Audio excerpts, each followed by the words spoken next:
د اوړي سره غرمه دا ګور چینار د خسوک نشتا راوړې مې د ځان سره ستار د خسوک نشتا د اوړي سره غرمه دا ګور چینار د خسوک. نننۍ مشاعره چې کومه ترتیب شوې ده دا د KPK حکومت د وزیر اعلی په غوښتنه باندې شوې ده. دا په هر ضلع کې کیږي.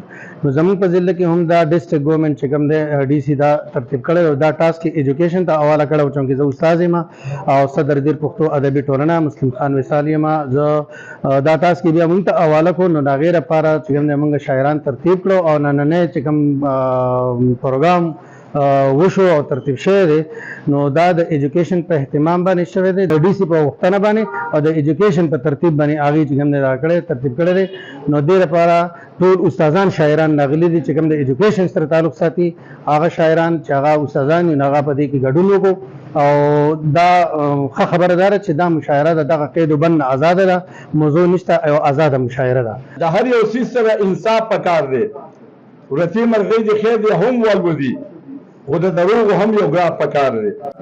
منګه سرتیرو خو د سر په سر بازی کړې ده او ته څه خبرې چې موږ څومره قرباني کړې ده.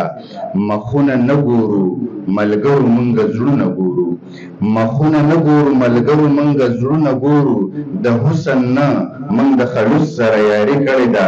موږ د قلم قوت لرو توپ توپن نه لرو د حسن نه موږ د خلوص سره یاري کړې ده. شپې د جهالت لرا روخانه پلوشه ده علم په محفل کې د جهان بل ډیوه ده.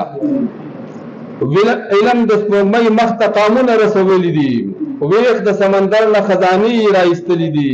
علم ترقي ده خوشحالي ده سوکالي د ژوند. علم په هوا کې جهازونه ځغلولي دي. علم پر اختیار د خوشحالو د غره چینه ده. علم په محفل کې د جهان بل ډیوه ده. زمونږ چې کوم د دې ننني ایونت د دې مشاعرې د دې ارګنایزر دي د دې ایونت په انعقاد کې چې کوم ادارو کوم افیسرز کوم افیشلز هغې حساب استلا او چا دا دومره ښکلی پروګرام انعقاد کړی زه هغې ته شاباسۍ هم ورکوم د هغې هم شکریه ادا کوم.